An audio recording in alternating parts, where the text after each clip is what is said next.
Hello everyone, मैं doctor प्रगति गुप्ता और आज इस वीडियो में हम जानेंगे कुछ ऐसी टिप्स के बारे में जो हाई ब्लड प्रेशर को मैनेज करने में हेल्प करेगा किडनी फेलियर पेशेंट्स के अंदर। स्पेशली जब हम बात करते हैं किडनी फेलियर की, तो इसके पीछे कई सारे रीजंस हैं जिसकी वजह से किडनी फेलियर होना स्टार्ट हो जाता है आपकी बॉडी में, ये कंडीशन तैयार होती है।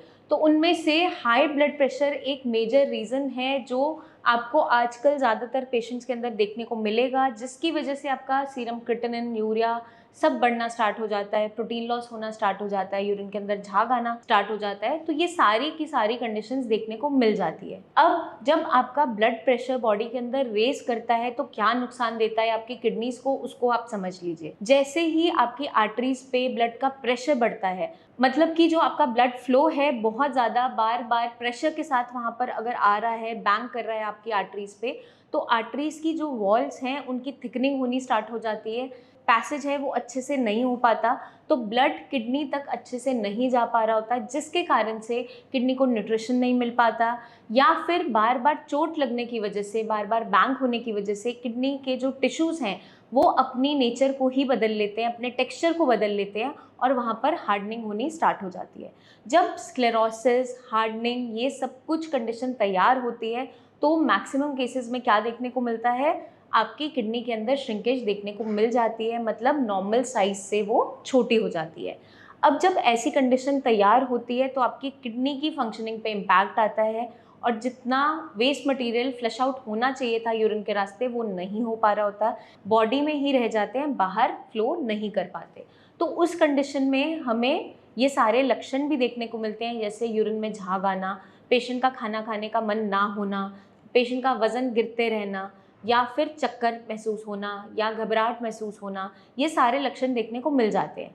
तो इस वीडियो में हम जानेंगे कुछ टिप्स के बारे में जिनको ध्यान में रखते हुए हम अपने ब्लड प्रेशर को मैनेज कर सकते हैं, क्योंकि जब किडनी फेलियर की कंडीशन तैयार होती है तो उस कंडीशन में भी आपका बीपी शूट अप होना स्टार्ट हो जाता है, क्योंकि किडनीज अच्छे से परफॉर्म नहीं कर रही। और वहीं अगर हम पैरेलली बात करें, अगर आपका बीपी शूट अप करता है तो आपकी किडनीज की फंक्शनिंग पे इम्पैक्ट आता है। तो ये साइमल्टेनियसली इसी तरीके से चलता है जो फिनोमेना है। तो हमें अपने ब्लड प्रेशर को बैलेंस में रखना, मैनेज करना बहुत इंपॉर्टेंट है। बीपी रीडिंग्स, जो नॉर्मल रीडिंग्स होता है वो 120/80 माना जाता है, but individual to individual vary करता है, हर कंडीशन में बिल्कुल 100% एग्जैक्ट नहीं रहता। तो अगर आपकी जो रीडिंग्स हैं 140/90 आ रही हैं या उससे ऊपर जा रही हैं, तो उस कंडीशन में हाई ब्लड प्रेशर काउंट किया जाता है। तो नीचे की जो रीडिंग है डायस्टोलिक 80, ये हमें 70 to 80 के बीच में मेंटेन हम करना चाहते हैं। इसे हम कैसे मेंटेन कर सकते हैं? अपनी डाइट के अंदर सोडियम का इंटेक कम करके, जो भी हाई सोडियम आइटम्स है, चाहे आपका नमक हो गया, चाहे आपके प्रिजर्व्ड फूड्स हो गए, या अचार चटनियाँ हैं जिसके अंदर एडिड सॉल्ट है, या हम फ्रूट्स और सैलड्स पे ऊपर से चाट मसाला डालकर खा रहे हैं, या कोई ऐसा मसाला डाल रहे हैं जिसके अंदर नमक बहुत ज़्यादा है, तो ये हमें टोटली अवॉइड करना है। नेक्स्ट स्टेप ये है कि हमें डेली रूटीन के अंदर अपने बीपी को ज़रूर मॉनिटर करना है, ताकि आपके डॉक्टर को आपकी मेडिसिन की प्लेसमेंट करने में आसानी हो। आपका बीपी इतना इजीली मेडिकेशंस पे भी मैनेज नहीं हो पा रहा होता है, हमें बहुत सारी मेडिसिन जल्दी जल्दी प्लेस करनी होती है, क्योंकि जो उसका 4 से 6 घंटे का एक्शन है वो भी ड्यूरेशन कम होता चला जाता है। आप मेडिसिन खाते हो, 2-3 घंटे नॉर्मल रहेगा, फिर शूट अप करता है।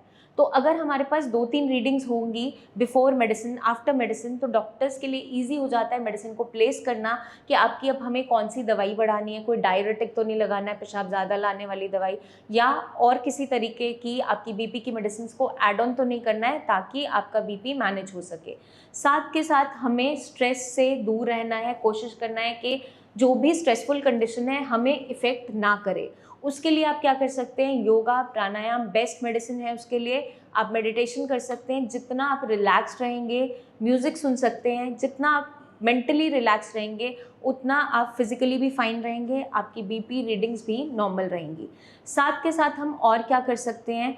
एक हेल्दी डाइट को मेंटेन करते हुए अपनी डाइट के अंदर से अगर हम कॉफ़ी का, चाय का इंटेक बहुत ज़्यादा कर रहे हैं उसको कट डाउन करके, या अगर हम स्मोकिंग करते हैं तो स्मोकिंग को क्विट करते हुए, क्योंकि निकोटिन और कैफ़ीन दोनों ही आपके ब्लड प्रेशर को बढ़ाते हैं। इसीलिए आपको एक अच्छा इफेक्ट महसूस होता है, एक फील गुड फैक्टर महसूस होता है निकोटिन का इंटेक करने पे या फिर कैफीन का इंटेक करने पे, आपको बूस्ट मिलता है बॉडी को। बट यही दोनों चीज़ें हमारी किडनीज़ के लिए हार्मफुल हैं, तो हमें इनसे दूर रहना है। साथ के साथ हमें अपने स्लीपिंग पैटर्न पे ध्यान रखना है। कुछ लोगों की नाइट शिफ्ट्स होती हैं, तो अगर आपका बीपी शूट अप कर रहा है तो हमें स्विच करना है उसे। डे शिफ्ट में आप ऑप्ट कर लीजिए अगर आप ऑफिस में पॉसिबल है, मेडिकल लीव्स लगाकर या मेडिकल डॉक्टर से लिखवा कर कि आपके लिए वो सूटेबल नहीं है शिफ्ट, क्योंकि नाइट शिफ्ट्स हर किसी को हैबिट नहीं होती और मेटाबॉलिज्म वहाँ पर ख़राब होता चला जाता है। तो ऑलरेडी जो डिजीज़ कंडीशन में है, जो इस बीमारी से सफ़र कर रहे हैं, उन्हें एक हेल्दी रूटीन की ज़रूरत पड़ती है। तो एक रात के समय की प्रॉपर साउंड स्लीप अगर आपकी मेंटेन हो जाती है रेगुलर बेसिस पे, तो काफ़ी हद तक आपका बीपी मैनेजमेंट होना स्टार्ट हो जाता है। साथ के साथ वाटर का इंटेक अच्छा रखना है, ऑप्टिमम अमाउंट में रखना है, ताकि यूरिन के रास्ते सारे टॉक्सिन्स फ्लश आउट होते रहें। तो अगर आपकी बॉडी में कहीं पे भी सूजन नहीं है तो आपको पानी की मात्रा को कम नहीं करना है। स्पेशली ड्यूरिंग समर्स आपको डिहाइड्रेट नहीं होने देना है अपनी बॉडी को। तो पानी की मात्रा अच्छी रखिए, थोड़ा थोड़ा करके कई बार में सिपिंग ज़रूर कीजिए, ताकि आपकी किडनीज थोड़ा थोड़ा लोड लेते हुए फिल्ट्रेशन करते रहे। तो अगर हम इन सारे टिप्स को फॉलो कर लेते हैं और आज से ही इसे अपनाते हैं, तो आपका बीपी मैनेजमेंट बेटर होता चला जाता है, बीपी कंट्रोल में आने लग जाएगा। जो बहुत सी दवाइयाँ खाने पे भी कंट्रोल नहीं हो रहा था, इन छोटे छोटे चेंजेस की हेल्प से वो आपको सपोर्ट करेगा और आपका बीपी मैनेज होना स्टार्ट हो जाएगा। और अगर हमें ऐसा एनवायरनमेंट मिल जाता है तो आपकी किडनीज रिपेयर लेना स्टार्ट कर देती हैं, आपका क्रिएटिनिन, यूरिया सब डाउन होना स्टार्ट हो जाता है। तो आज से ही इन टिप्स को फॉलो कीजिए और हमें बताइए कमेंट करके कि कितना बेनिफिट आपको मिला है। आपके माइंड में और भी कुछ सवाल हो तो ज़रूर पूछिए, हमारे टीम ऑफ डॉक्टर से खुलकर आप बात कर सकते हैं नीचे दिए हुए नंबर्स पर। और कोई किडनी रिलेटेड इन्फॉर्मेशन आपको चाहिए, बहुत सी वीडियोज़ हैं हमारे चैनल्स पे, उनमें भी आपको अगर नहीं मिलती अपनी क्वेरी का जवाब, तो आप कमेंट करके हमसे पूछ सकते हैं। नेक्स्ट वीडियो का जो टॉपिक रहेगा वो आपके ही क्वेरी में से रहेगा, तो हम आपकी हर एक परेशानी को सॉल्व करेंगे। बस आपको क्या करना है, इन टिप्स को फॉलो कीजिए, अपना खास ध्यान रखिए। Take care.